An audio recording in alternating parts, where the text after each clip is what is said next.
আসসালামু আলাইকুম। আপনাদের সকলকে ওয়েলকাম জানাচ্ছি আমার চ্যানেলে নতুন আরও একটি ভিডিও দেখার জন্য।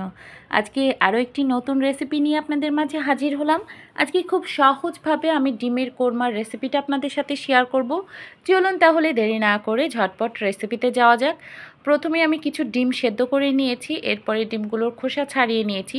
চুলায় একটা প্যান বসিয়ে দিয়েছি, এর মধ্যে সয়াবিন তেল দিয়ে দিয়েছি, এর মধ্যে দিয়ে দিয়েছি লবণটা দিয়ে এক এক করে আমি এখন ডিমগুলোকে দিয়ে দিলাম। ডিমগুলো দিয়ে আমি হালকা করে ভেজে নিব, খুব বেশি ভাজার প্রয়োজন নেই, এটা হালকা করে ভাজলেই হবে। তো এই যে ডিমগুলো আমার ভাজা হয়ে গেছে, এই ডিমগুলোকে এখন আমি চুলা থেকে নামিয়ে নিব।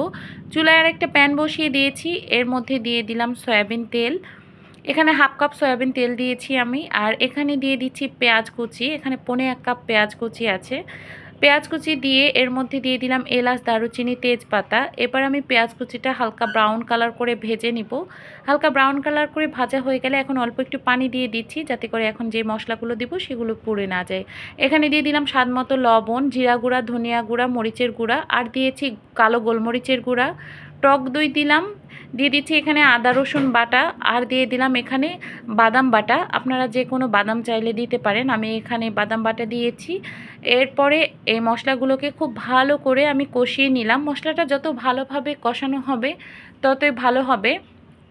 মশলাগুলো কষিয়ে নেওয়ার পরে এখানে আমি ভেজে রাখা ডিমগুলো দিয়ে দিচ্ছি। ডিমগুলো দিয়ে আমি এটা 4 থেকে 5 মিনিট মতো মশলার সাথে খুব ভালোভাবে কষিয়ে নিব। তো এখন আমার ডিমগুলো কষানো হয়ে গেছে, এর মধ্যে আমি এখানে 1 কাপ দুধ দিয়ে দিচ্ছি।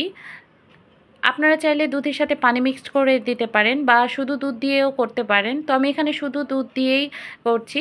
তো 1 কাপ দুধ দিয়ে দিয়েছি, এরপরে আমি একটু নেড়েচেড়ে দিলাম। এখন দিয়ে দিলাম কিশমিশ আর কাঁচামরিচ, দিয়ে দিয়েছি এখানে গরম মশলা গুঁড়া, আর দিলাম অল্প একটু চিনি। এখন নাড়াচাড়া করে এটা ঢাকনা দিয়ে ঢেকে কিছুক্ষণ রান্না করব। এই যে ডিমের কোরমাটা কিন্তু প্রায় হয়ে এসছে, গ্রেভিটা ঘন হয়ে গেছে।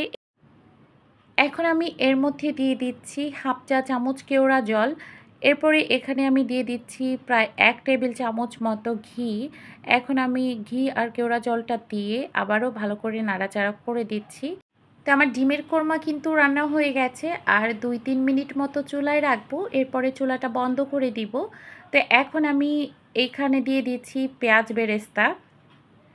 বেরেস্তা দিয়ে দিলাম। তো আমার ডিমের কোরমা রেডি, আমি চুলাটা এখন বন্ধ করে দিয়েছি।